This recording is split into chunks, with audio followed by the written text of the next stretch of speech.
وقع، صارت عنده نقطة دم على الدماغ، فضرب عنده العصب السمعي.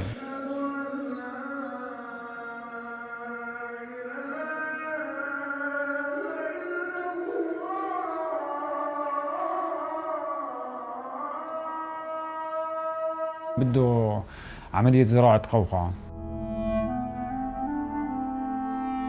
الوضع المادي لا يسمح اني انا اسوي له اياها يعني. الجهات المسؤولة رسمية اروح عليهم يضطروني.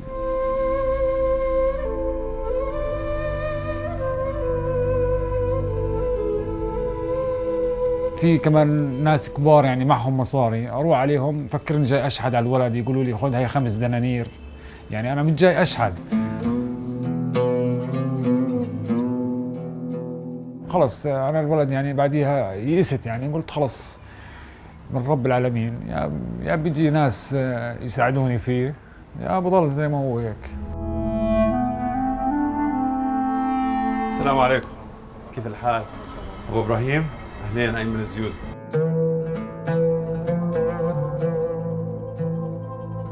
أبو إبراهيم كيف الحال؟ الحمد لله رب العالمين. صحتك بخير إن شاء الله. تمام الحمد لله. أم إبراهيم كيف أمورك؟ طيبة إن شاء الله. الحمد لله. رمضان مبارك عليكم. علينا وعليك ان شاء الله. أهلين إبراهيم، كيفك؟ فيك تحكي؟ هو مستحي شوية. مستحي عادي عادي. احكي معه. ما بتعرف؟ هيك بتعرف كيف ما بتعرف. كم عمره؟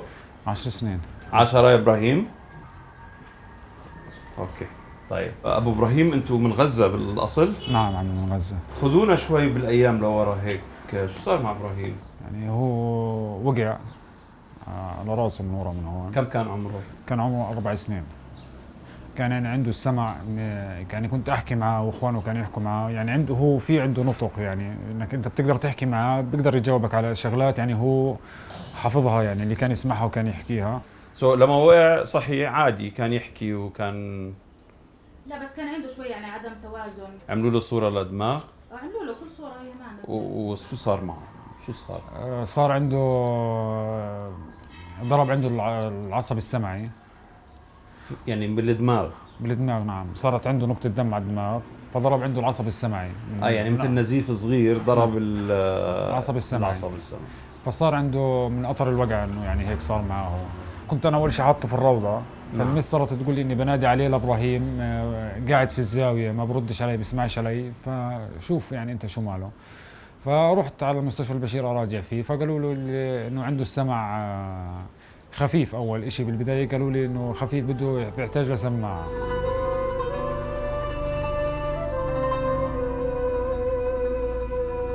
اشتريت له بدل السماعه اشتريت له 3، كل صاروا يتاجروا فيا، كل دكتور تروح عليه يقول لك هي سماعه اصليه. اول شيء اشتريت سماعه ب 150 دينار، حطيت له اياها. بعد فتره رجعت عليه صار يقول لي بدي اعلي لك السمع شوي، علينا يعني صار يضحك علي. كل ما اروح عليه يقول لي الشغله هاي بدها هيك وهي بدها هيك وهي بدها هيك. بعدين قال لي في سماعه نوع ثاني مش عارف ايش اشترينا له اياها. بعدين صار يقول لي انا بدك تروح تعمل له تخطيط سمعي من اول وجديد. فلما رحت عملت له التخطيط السمعي في مركز في بشمساني، قال لي هذا الطفل بيحتاج لعمليه زراعه قوقعه. فلما وصلنا لنتيجه انه الولد بيحتاج للعمليه وقفوا الشغل فيه، لانه قالوا لي الاعفاء اللي معك ما بيغطي العمليه. فصاروا يقولوا لي احنا مش راح نعطيك لانه العمليه بتكلف مبلغ 45,000 وبدك تلاقي لك متبرع يعني يتبرع لك في المبلغ. ورحت لفلان ما خليتش، يعني الجهات المسؤوله رسميه اروح عليهم يضطروني يقولوا لي احنا ما بنستقبلك، احنا شو اسمه يعني. في كمان ناس كبار يعني معهم مصاري اروح عليهم يضطروني، اللي فكرني جاي اشحد على الولد، يقولوا لي خذ هي 5 دنانير. يعني انا مش جاي اشحد. السلطه الفلسطينيه بتقول لي انا بعطيك 300 دينار. طب انا 300 دينار لو انا جاي اشحد منك، انا جاي اشحد مش جاي اشحد منك، انا جايب لك تقارير طبيه بتكلف يعني انا ما معي الولد بده عمليه 45,000 تكلف. يعني المبلغ كمان اللي انا بدي احطه للولد، يعني انا حرم الاولاد الاربعه منه. بديش انا يعني امسكه وازته بالشارع اقول خلص ابني بضل مش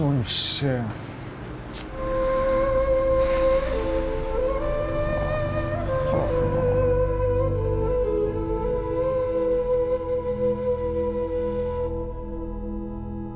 هسا بمشي في عنده شويه وبيشحط برجليه شحط في الارض. يعني اثرت كمان على النطق وعاول والمشي. هون كمان مره بعديها. على راسه كمان برضه مره. على راسه وعنده شعر في الجمجمه، والمره الثالثه اندب هياته انقطع الوتر برجله. اجرك هذه كيف صارت؟ من ايش؟ من كنت عم تطلع درج كان نازل. نازل بس بسرعه.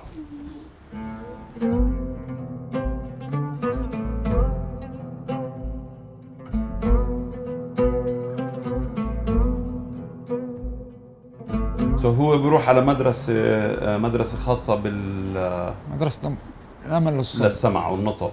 لأنه فيش مجال إنك توديه على مدرسة عادية، ما حدا راح يستقبله. بس المدرسة هاي يعني الحمد لله رب العالمين هم مهتمين فيه يعني. بيجوا باخذوه من باب البيت وباخذوه على المدرسة برجعوا لي على باب البيت. هاي مدرسة خاصة ولا مغطي؟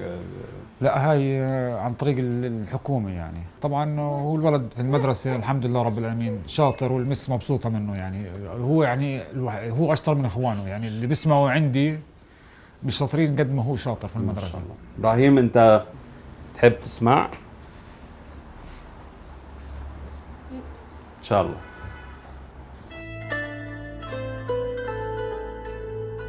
في مراكز متخصصة في هذا الموضوع، في يعني عمليات السماع، النطق، العمليات الجراحية اللي لها علاقة في الأذن. نعم. فشو حاولت معهم؟ أنا حاولت وكنت بدي يعني عملت جهدي أنا، بس هم آخر شيء يعني اللي توصلت لهم بيقولوا إحنا ما بنقدر نساعدك فيها، لأنه هاي بيعتبروها من عمليات التجميل. حتى لو داخل الأذن يعني؟ نعم. حتى لو هي للسمع بيعتبروها هي تصنف كعملية تجميل. عملية تجميل. طب رحت على مراكز متخصصة في زراعة القوقعة؟ ورحت سيدي، بس يعني هو انا وضعي المادي بيسمحليش اني كمان يعني لو رحت عليهم يعني ما في الوضع المادي لا يسمح اني انا اسوي له اياها يعني. وانت مش مجمع ولا شيء من تكلفة العملية؟ وانا اكذب عليك اني في يعني، بس مش هالمبلغ اللي انه الواحد انه يحكي فيه يعني. يعني مش هالمبلغ اللي اني احكي والله انا بدي اعمل فيه عمليه للولد يعني. انا كنت يعني اللي بقدر عليه اخلي له اياه، بس الحياه والمشاغل والامراض والمراجعات والولاده يعني بتقدرش انك تجمع. وانا راتبي يعني قلت لك 350 دينار، هم شو بدهم يكفوني يعني. في ايام الاولاد ما بكلوش.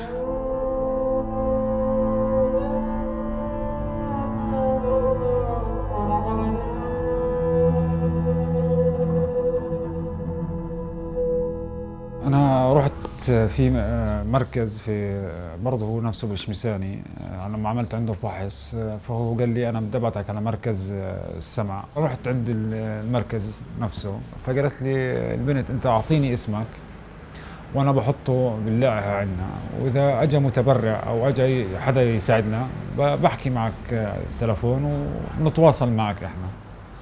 فهو كل سنه كانوا يحكوا معي انه كيف ابراهيم، كيف وضعه الصحي، شو صار معه، وكانوا يسالوني يعني مهتمين فيه للولد. وفي بنت حكت معي عشان ابعث لهم اياه عشان يعملوا له الفحص السمعي يعيدوا له اياه، وفي صوره كمان نعمل له اياها عشان العمليه. هاي الصوره شو بتحدد؟ بتحدد انه العمليه بتمشي معه ولا ما بتمشي معه. انا هيك يعني اللي يعني مش واصلين احنا ل 100% انه العمليه ممكن تزبط، بعدنا في مرحله انه بدنا نعمل صورة حتى نشوف إذا بس ممكن. أنا في المدينة الطبية أكدوا لي 100% يعني، لأن أنا مصوره صورة للدماغ، فحص السمعي مسوي له إياه برا المستشفى وجوا المستشفى. يعني بأكبر مراكز أنا رحت سويت له إياها التخطيط السمعي، وصوروا صورة للدماغ قالوا لي الولد سليم 100%، إنه العملية بتمشي معاه أكيد 100%.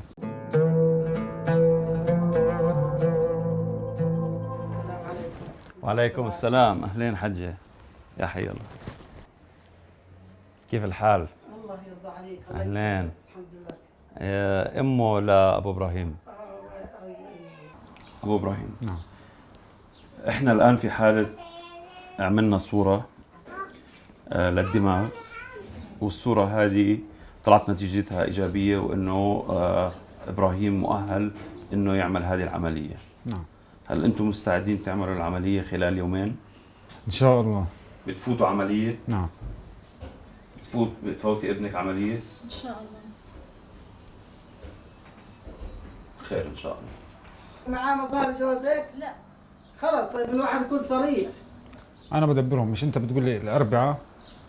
أنا الأربعاء بكون بجوز بده ياخذ من ابوه ومن اخوه، بتعرف ليش بدبر حاله يعني.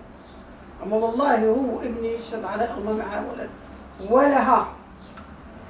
أنتم من أهل العزم جماعة غير متكلين فقط على الغير، لكن عم بتحاول أنت تضب مصاري فلوس على جنب، حتى لو بتاخذ من درب ولا أخوانه أو العيلة، بس إنك في مبلغ حاطه على جنب. نعم. لهاي العملية. نعم. ومركز الهيرينج تك مع مبادرة وطنية في الأردن عاملين استثناء للحالات الإنسانية ومنزلين تكلفة العملية، وانت بلغتهم انه انت موفر تقريبا نصف القيمة. يعني أنا حكيت له بالبداية كان معي 5 بس. 5 شو؟ 5000. 5000 دينار أردني. نعم. نعم. بس 8 أيام اللي أنا مرقت فيها عملية ومستشفيات لما عملية الوتر؟ نعم.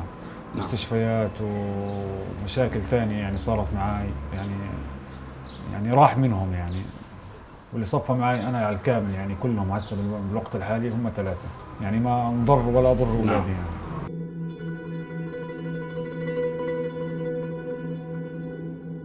أخي أبو إبراهيم، إحنا الآن بدنا نتجه ل مختبر أشعة. بدنا نعمل صورة لإبراهيم. الصورة هذه رح تحدد إذا هو حالة جاهزة إنها تعمل عملية. في حال كان النتيجة إيجابية بإذن الله تعالى بالتنسيق مع المركز بنفوت عملية إن شاء الله يا رب، ونتوكل على الله. لا إله إلا الله.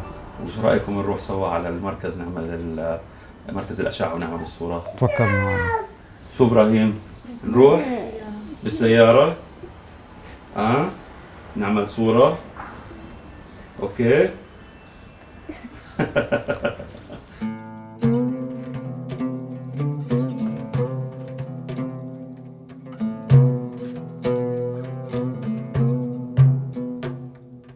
احنا بدنا ناخذ له، المفروض انه ناخذ له صوره هلا سي تي سكان لنشوف عنده زراعه قوقعه. فشو السي تي سكان هاي بتبين جاهزيته للعمليه؟ بس يشوفوا انه المكان مهيأ لزراعه القوقعه او مش مهيأ لزراعه القوقعه. اوكي. وبالعاده بهذا العمر بيكون مهيأ لزراعه القوقعه، لكن لازم نتاكد على اساس يشوفوا القنوات فاتحه، الامور ممتازه عنده او شيء زي هيك.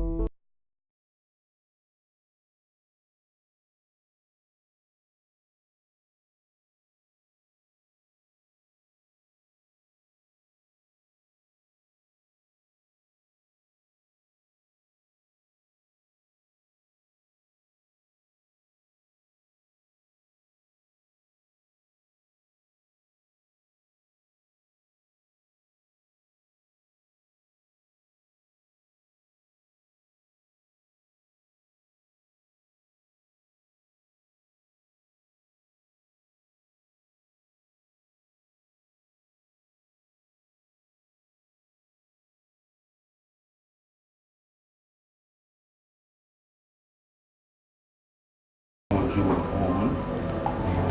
هاي